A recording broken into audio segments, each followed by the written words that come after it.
কুমার,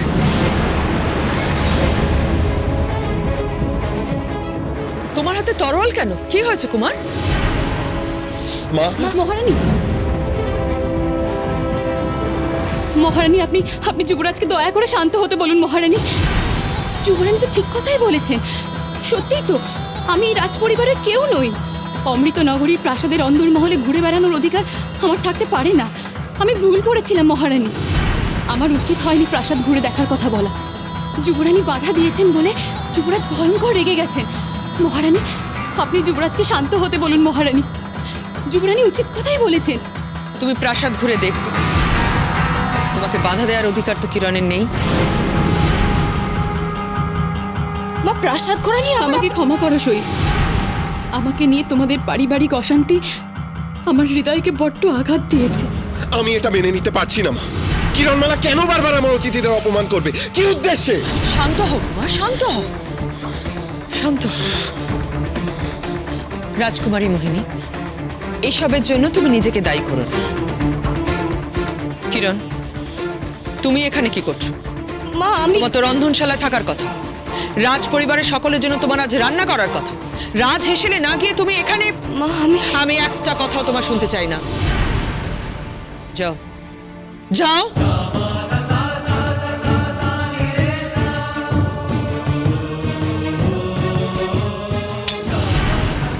মহারানীর সামনে তো অমৃত কক্ষে প্রবেশের কথা বলা যাবে না। কুমার, যাও, রাজকুমারী মোহিনীকে রাজপ্রাসাদের অন্য অংশগুলো ঘুরিয়ে দেখাও। যাও। আসুন রাজকুমারী মোহিনী, আমি আপনাকে আমাদের প্রাসাদের ছাদ থেকে অমৃতনগরীর শোভা দেখিয়ে।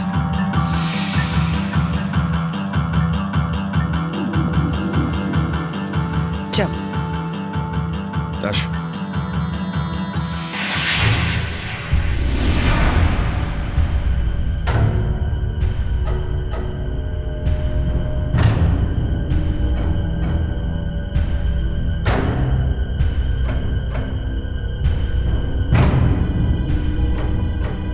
প্রণাম মহারানী। একটা কথা সত্যি না বলে পারছি না। আমাদের যুবরাজ কি মিষ্টি স্বভাব তার, কি মিতভাষী সে।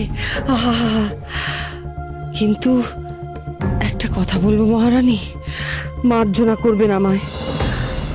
পুজো কক্ষে যুবরানীর সঙ্গে তার অমন ব্যবহার দেখে আমি সত্যিই খুব অবাক হয়ে গেছি।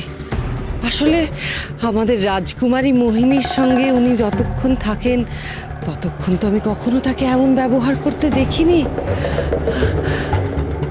তিনি রাজকুমারী মোহিনীর সঙ্গে থাকলে কি সুন্দর হাসি খুশি থাকেন, সারাক্ষণ মুখে যেন হাসি লেগে আছে, মনটা কত ভালো।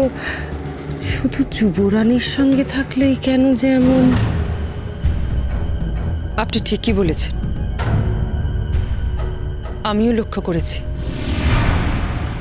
রাজকুমারী মোহিনীর সঙ্গে যখন কুমার থাকে কত স্বাভাবিক থাকে, আনন্দে থাকে, অথচ কিরণের সঙ্গে যখন থাকে তখন কি যে হচ্ছে ওদের মধ্যে। কুমার কেন যে এভাবে উত্তেজিত হয়ে পড়ছে। যুবরাজকে ক্ষেত্রে দোষ দেওয়া উচিত নয় মহারানী, আমাকে মার্জনা করবেন। আসলে দোষটা কার সেটা আপনি খুব ভালো করেই বুঝতে পারছেন, তাই না?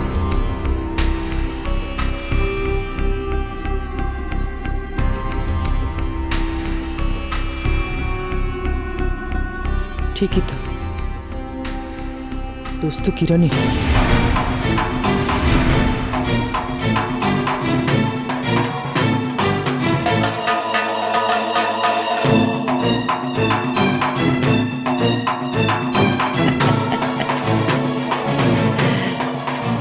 কিরণমালা, এইবার দেখবি তুই কেমন সবার কাছে তুই অসহ্য হয়ে উঠিস।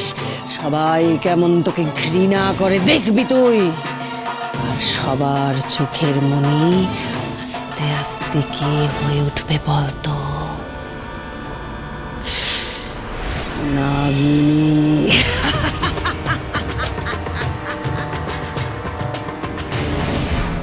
আসুন রাজকুমারী মোহিনী, ওই দেখুন পূর্ব দিকে বয়ে চলেছে অমৃতনগরীর মূল নদী।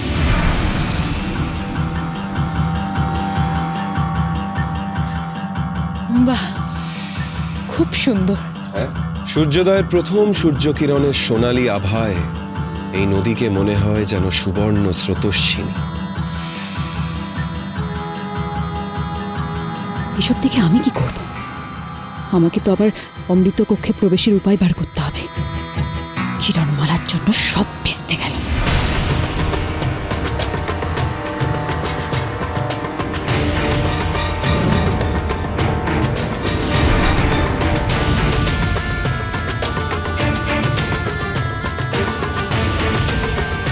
আর ওই পশ্চিম দিগন্তে যে সবুজ গালিচা জঙ্গলে মিশেছে তা হলো অমৃতনগরীর পশুশালের পশুদের চারণভূমি।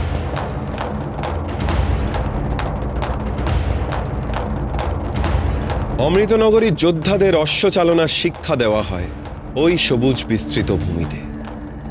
অপূর্ব।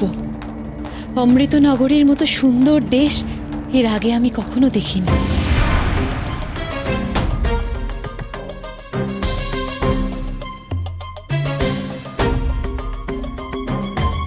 অমৃতনগরীর অতন্দ্র প্রহরী হয়ে রয়েছে সাগরের জলরাশি।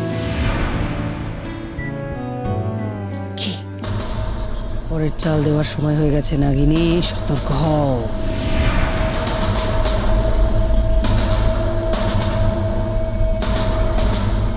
একই রাজকুমারী মোহিনী, আপনি ওখানে দাঁড়িয়ে কেন?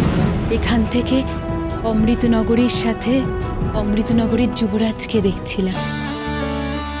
যেমন সুন্দর সুবিশাল এই অমৃতনগরী, তেমনই সুন্দর অমৃতনগরীর যুবরাজ। অমৃতনগরীর যুবরাজ সর্বদা আপনার পাশেই রয়েছে রাজকুমারী মোহিনী। তবুও কি এই দুনয়নের আশ মেটে? আসুন, এখান থেকে অমৃতনগরীকে আরো সুন্দর দেখায়। আসুন। যান রাজকুমারী মোহিনী।